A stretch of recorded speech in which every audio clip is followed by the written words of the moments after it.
Today in this video, I will show you how to win the SI scholarship for global professionals in Sweden.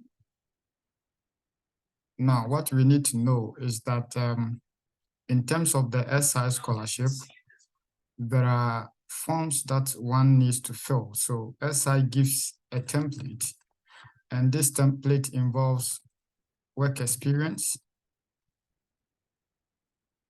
template, and leadership experience template. So this is one template SI will provide. The next template is the CV template. There was a motivation template. However, this time around, SI want you to write the motivation on the online portal. Actually, there are some changes along the way, but as at last year, the motivation has to be written on the SI portal when you are, creating an account and uploading your document. Now, these things are very important as well as the reference template. But today I'm going to talk about the reference template. How do you allow your referees to put up a very powerful reference template for you to enable you to win the SI scholarship for global professionals?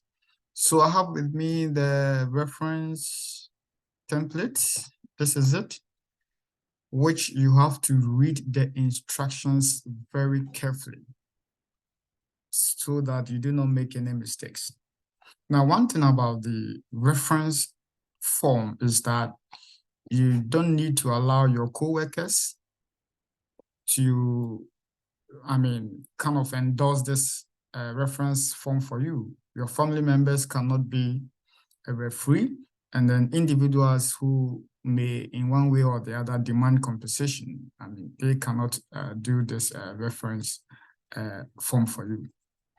So ideally, the reference form can be filled by your institution human resource manager, your institution manager, or the one who is the head of your institution. If you're a teacher, your headmaster or your headmistress can actually endorse this form for you. If you work in any other institution, your manager or whoever is the head, it can be the general secretary of the institution, can actually endorse the reference form for you. All right, so how do you show the reference form? Don't forget that SI will carry out random checks on the applications. And so you need to provide a very authentic reference letter, because there's going to be checks, and any false information discovered during the scholarship period may cause a termination of the scholarship, according to the reference form I have here. All right.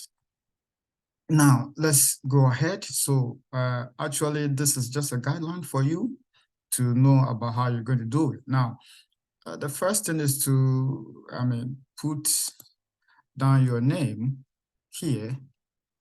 Your name must be written here. The first name on your passport, then the surname on your passport should come in here. Your date of birth should be written now. You have been given a format on how to write your date of birth. First of all, you begin with the year. You separate it with hyphen, the month, and the day, as you can see here. And then citizenship of applicant. Are you a Ghanaian? Or you are a Nigerian? Or wherever you come from. The full name of your referee. Please, here you have to indicate the full name of the referee, and it is quite better to avoid Mr., Mrs. What is the full name of the referee? Okay, So the full name of the referee, it's let's say Kwame Yabwa, or let's say it's AB. So that is the full name of the referee. Then the organization in which the referee works and the organization in which you work. Now, the referee, is very important that the referee comes from where you work or where you have worked before in the past. So you put down the organization where the referee worked and where you also work. So you put down the name of the organization. What is the title or the position of the referee? So the title could be a headmaster,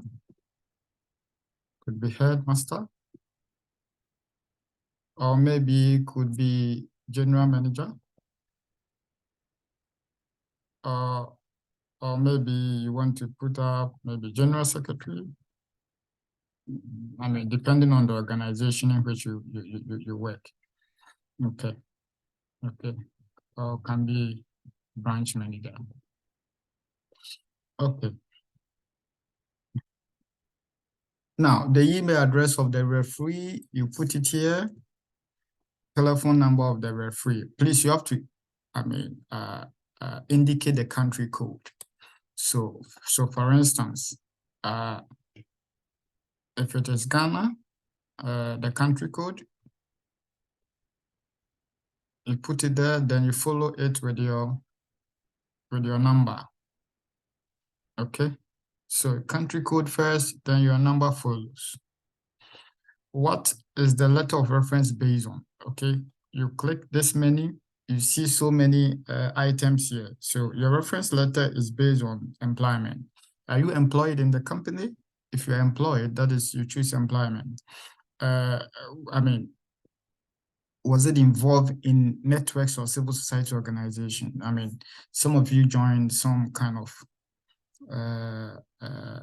civil society organizations or some kind of associations. So if you've worked in that association in one way or the other, you can choose involvement in networks or civil society organization. Is a letter of reference based on studies? It could be academic studies.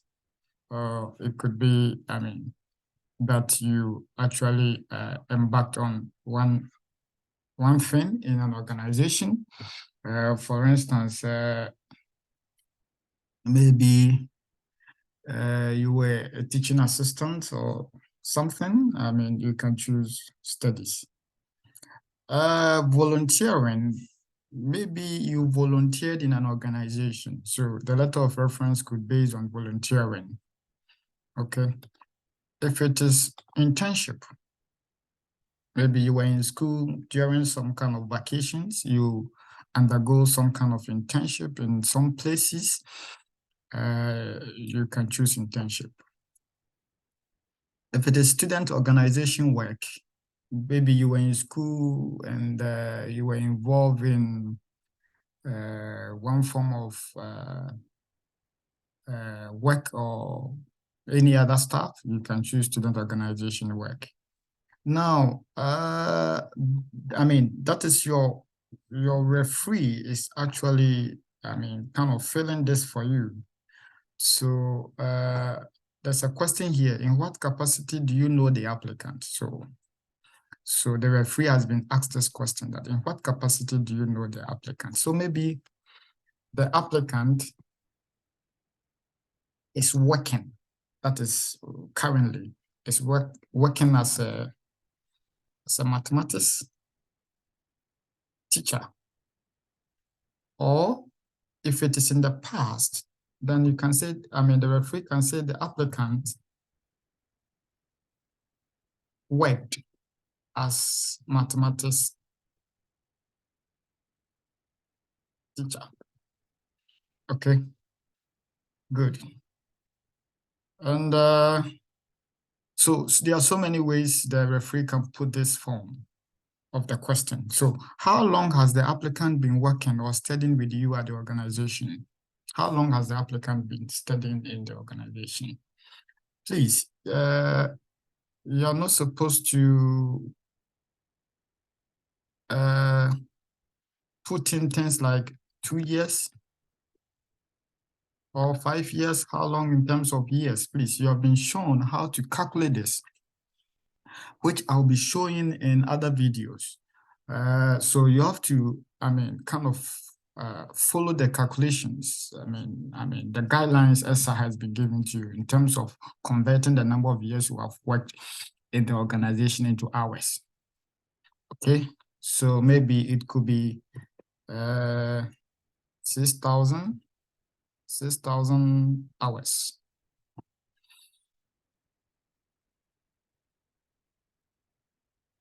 Now, the next question here is that, in your opinion, how would an SR scholarship for master studies in Sweden be valuable for the professional and academic development of the applicant?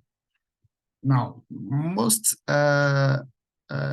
it is important that the referee goes straight to the point. How will the scholarship, be valuable for the professional and academic development of the applicant? So, for instance, maybe it will help him to add value to himself as a geography tutor and improve upon his academic adventure. So there's, this as a guideline, probably maybe I just put it there, as a guideline. There are so many ways of putting this, but it is important that you go straight to the point. Second question, briefly comment on the applicant's potential to contribute to or drive social changes in his or her context. So how can the applicant be able to contribute to social changes in his or her context? So you can see an example. The applicant has been instrumental to the development of the community engagement. Okay, he has been instrumental to the development of the community engagement. Now, of maybe a particular city of, let's say, XY city, since he joined the school. That means when he joined the school, he has been very instrumental, in community engagement. And as a promoter of youth acquisition of skills and development, he has contributed to the promotion of youth awareness and protection of the environment through organized forum and symposia, a drive to societal development and change. So, you could see that if you read this, it indicates that the applicant is able to contribute to social changes because he engaged in community development since he joined the school. He has not only contributed to the success of the school, but then in terms of community where the school, is situated, he engages also with the community members in trying to help develop the community as well. The next question is, please evaluate the applicant leadership capacity and potential to play a role in development of the society. So here you need to be specific when the referee is, trying to evaluate the applicant leadership capacity. You need to be specific in terms of networking, motivation and perseverance, problem solving, and communication. So the referee must give a concrete example of the applicant's leadership capacity to play a role in the development of the society. So an example here is, for instance, through his community engagement and student development, the applicant contributed to climate change through organizing a tree planting exercise at the school premises, which has led to the beautification and serene environment of the institution. This is just a guideline, as I said. Depending on your situation, your referee can put this in context for you. Here, additional remarks can be placed in here, or it can be an optional.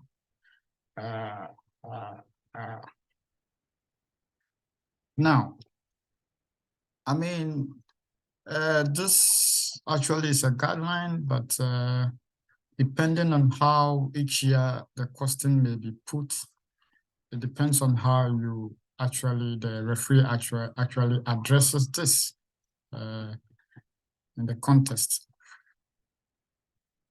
putting this for the applicant. So this is all for today. One thing you have to know about the SI template is that you're not supposed to change the format of the template. Any attempt to do that may lead to a kind of a problem. Do not change the templates.